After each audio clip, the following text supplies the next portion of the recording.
사순 기간 동안 맨날 하겠다. 네, 화수목금 하겠다. 그래서 가면 또 해야 돼요 이제. 그래서 미사도 오전으로 다 바꾸고 저녁 때 하겠다. 그리고 시간을 딱 한 다음에 그래 그럼 교재를 어떡하지? 그때 다시 봤더니 엉망인 거야. 그래서 그때부터 한 하루에 두세 개씩 번역을 하기 시작하고 진짜 머리 더 빠졌어. 죽을 뻔했어. 근데 이게 번역하면서 너무 신나는 거야.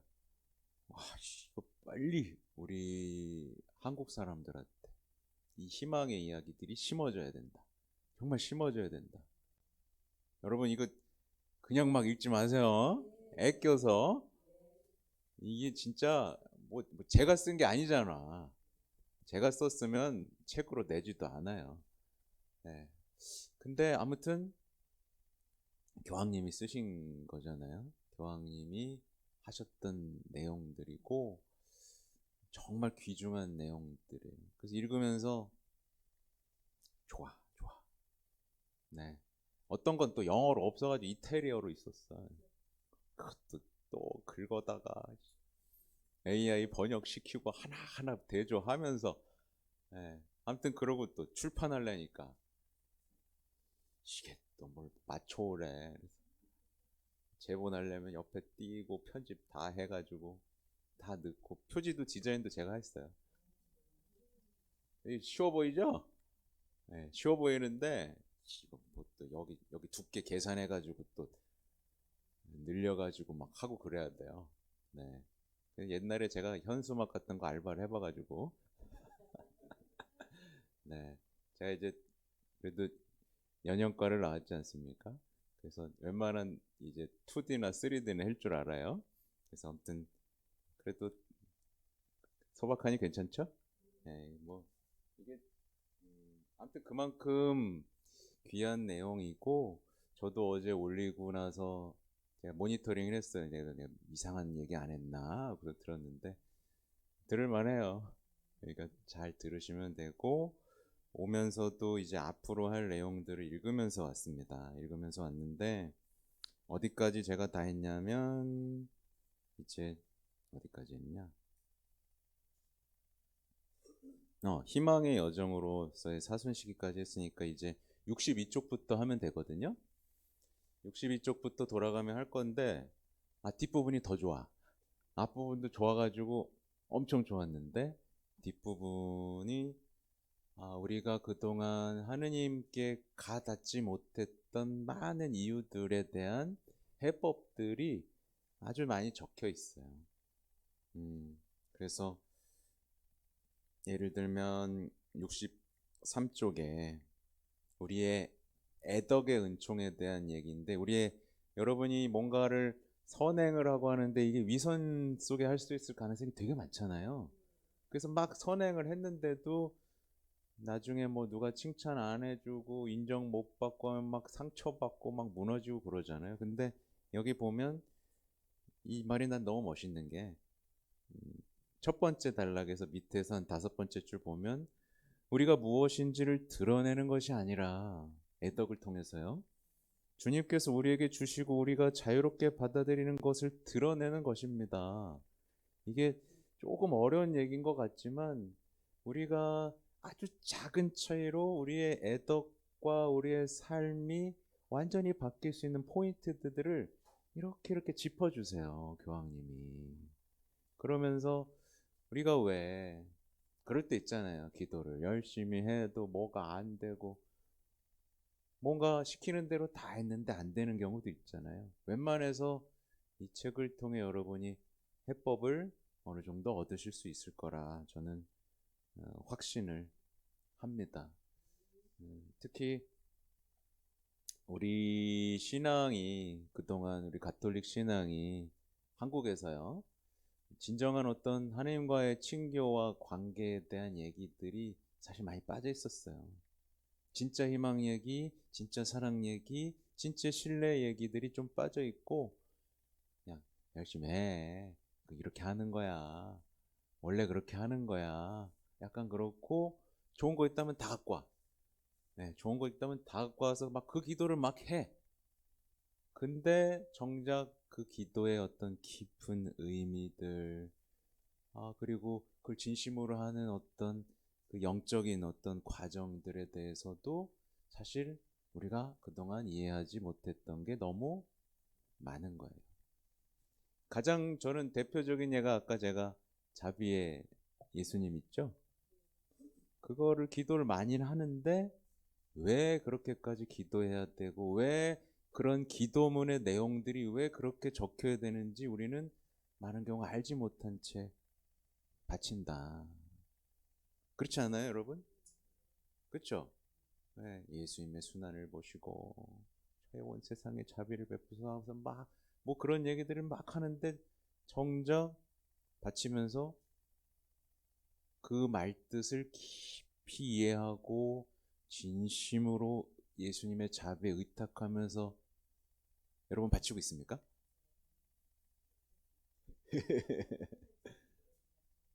어, 그냥 바치는 게 아니라 그게 좀 더 의미가 있어요. 묵주기도 얘기에서부터 마찬가지죠.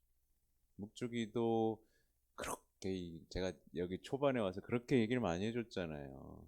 이 교황님의 얘기에서부터 성인들의 얘기까지 해서 그 정말 묵주기도 한 단 한 단 성모성 하나하나가 아름다운 꽃송이를 바치는 건데 우다다다다다다 해가지고 그런 일들이 너무나 여전히 벌어지고 있다. 뭐 그뿐만이 아니죠. 제가 재밌는 게 또 제가 요즘에 다른 얘기인데 파티마 기도도 여러분 하세요? 셀 기도? 셀 기도 안 해요? 왜 안 해? 하라니까. 셀 기도 그러니까 천사들이 가르쳐 주시고 또 성모님이 가르쳐 셀 기도 중에 구원송이 거기 들어가 있는 거예요. 네. 그 기도도 하라고 말씀드렸는데 거기에 의미들도 사실은 마찬가지 다 연결되거든요. 자비의 기도하고 다 연결이 되는 건데 우리가 그 깊은 의미들이 잘 되지 않고 요즘에 번역에 재미를 들려가지고 그 파티마 기도 있잖아요. 그게 또 잘못됐더라고. 그래서 파티마 기도를 원어로 살펴봤어요. 그래서 원어의 해석을 보니까 번역을 잘못하고 빼먹은 부분들, 순서를 바꾼 부분들이 있어서 다시 요즘 다 정리해 놓고 아무튼 있습니다. 다른 얘기를 하고 있네. 하여튼 그리고 요즘에 제가 또 재밌게 읽는 책이 교황님 자서전이에요. 두껍죠? 제일 재밌어요. 재밌어. 교황님의 자서전을 보면서 아, 정말 요즘에 이걸 아껴보고 있습니다. 아껴보고 있어요. 음, 교황님이 정말 살아온 얘기만 하시는구나 라는 걸 알게 됐어요. 그래서 참 교황님이 왜 이렇게 따뜻한가, 그죠 여러분? 교황님이 왜 이렇게 따뜻하고 자비롭고 옆집 할아버지 같고, 지금도 아프시면서도 사람들 찾아와서 굳이 그렇게 또 만나시면서 희망의 메시지를 주시는 이 이유들이 이 책에 다 적혀 있어요. 네. 인상적이었던 것들이 뭐 너무나 많지만 교황님은 그냥 정말 어린 시절부터 태어나기 전 할머니, 할아버지들이 겪었던 이야기, 가족들이 전쟁에 나가서 돌아온 이야기, 학창 시절에 본인의 잘못했던 이야기, 그리고 그 인연이 이어져서 어떤 다시 만남 속에서 했던 이야기들까지 고스란히 적혀 있고, 적혀 있기만 한 게 아니에요. 그것이 지금의 교황님을 지금의 교황님을 만들어 지금의 교황님이 이런 결정을 했던 여러 가지의 사건들을 고스란히 적으면서 저한테는 완전 선물 같았던 게 뭐냐면 그동안의 교황님이 발표하신 그리고 하셨던 강론들 모든 것들에 대한 이유가 이렇게 다 쓰여져 있었어요. 네. 특히 할머니, 할아버지 같은 경우는 이민자예요. 네. 그래서 참 그럴 뭐냐면 이민을 하시려고 했다가 뭐가 안 돼가지고 그 어떤 배를 못 타요. 근데 그 배가 침몰해요. 진짜 제2의 타이타닉이라고 불릴 만큼 수많은 사람들이 수장됩니다. 그 이야기를 하면서 교황님이 제일 인상적이었던 건 뭐냐면 왜 우리 가족은 살았을까요? 왜? 그러니까 우리 보통 뭐라고 해요? 아유, 안 타서 다행이다. 그냥 그러잖아요. 알았어, 살았다. 하잖아요. 근데 왜 나만 살았을까? 그 이유가 있을 텐데. 그래서 그 이유를 살기 위한 노력들에 대한 얘기가 나와요. 그렇죠? 완전히 삶의 태도가 다르죠? 아, 그리고 최근에 또 외국 다큐멘터리 보는데 제가 예전에 피에르 조르지오 프라사티라고 한번 말씀드린 적 있나요? 없나요? 기억이 나요? 안 나요? 다 까먹었군요. 리셋. 24살에 세상을 떠난 청년인데 복자고 이제 성인 품에 오르게 됩니다. 8월 달에. 근데 이 성인을 통해 기적을 체험한 한 남자 아이가 있어요. 아이가 아니라 어른이죠. 지붕에서 추락해서 뭐 그냥 죽는다라고 했는데 전구를 하고 살아나요. 프라사티. 재밌는 에피소드가 뭐냐면 이제 깨어나고 나서 천사가 와 있었어. 뭐 이런 얘기를 하는데 프라스타티 성인 사진을 딱 보여주니까 이 사람이야 라고 해서 이제 기적 심사가 통과했던 내용인데 그 청년도 마찬가지였어요. 저는 약간 충격이었던 게 그 청년이 이제 재활 치료를 막 다니지 않습니까? 재활 치료를 다니다가 뭐라 그래? 자기 또래이고 수많은 사람들이 안 되는 걸 본 거예요. 자기만 잘 되잖아. 자기만 말짱하잖아. 자기만 죽을 뻔했는데 완전히 살아나서 운동을 할 만큼 회복이 됐잖아요. 그러니까 이 친구도 드는 생각이 뭐였냐면 왜 나만인 거예요. 왜 나만? 저 사람들은 저렇게 다 고생하고 힘들게 애쓰고 또는 누군가는 죽었는데 왜 나만? 왜 나만 이렇게 건강하게 되살아나서 지금 세상을 살아가는 거지? 어떤 죄책감 속에서 피어나는 물음 속에 그는 소명을 발견합니다. 아, 내가 살아난 이유는 주님을 증거하기 위해서구나. 그분의 사랑을 세상에 전하기 위해서구나. 그리고 실제로 그렇게 살아요. 네. 이 저한테도 큰 전환점이 된 게 저라는 사제가 있잖아요. 제 동기들도 그렇고 어떤 선배 신부님들은 많이들 병들어요. 병들고 그만두기도 하고 막 그래요.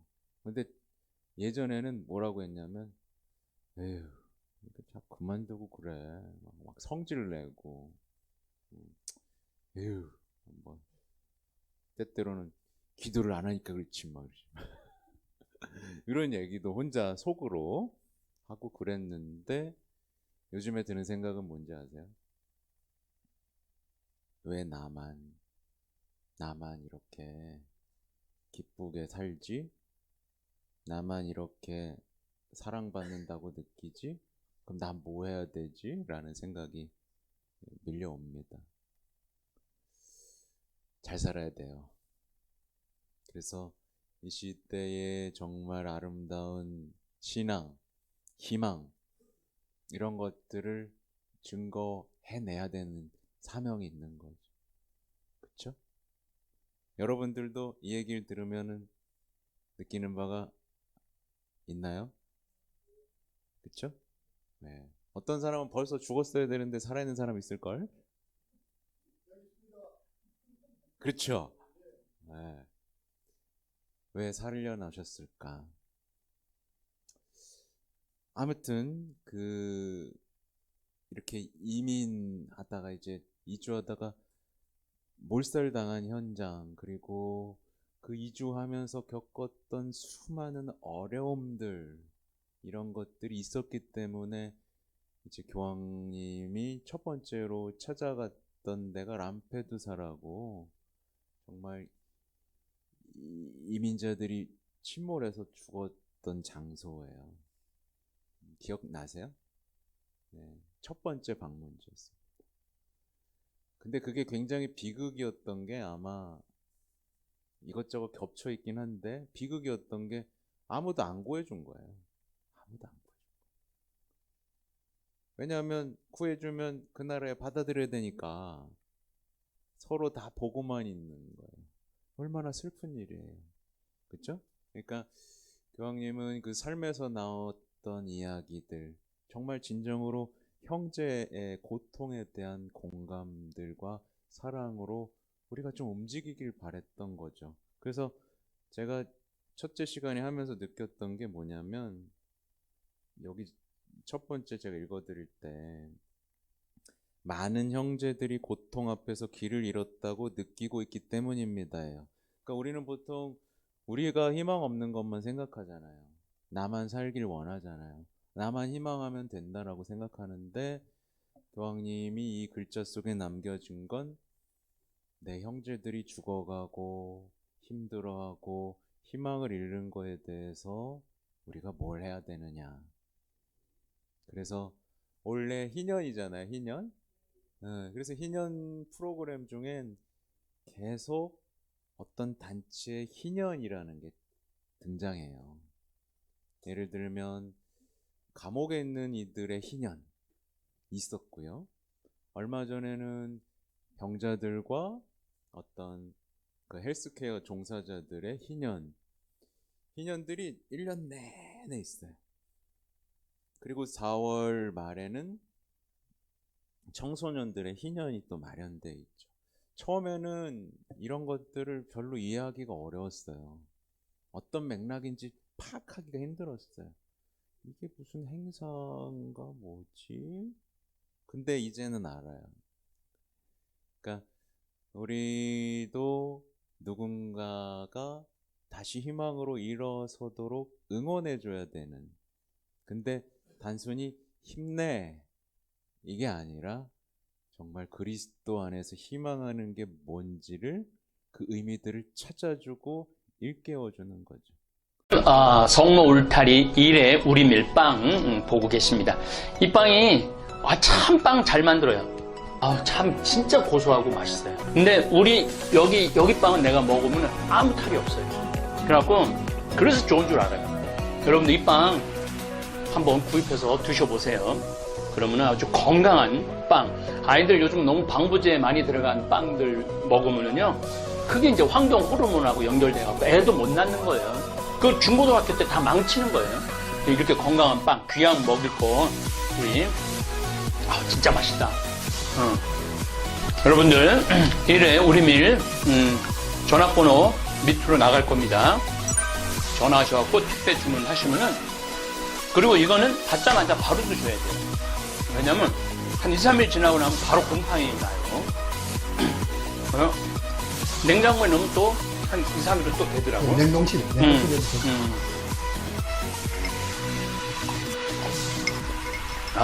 진짜 맛있네.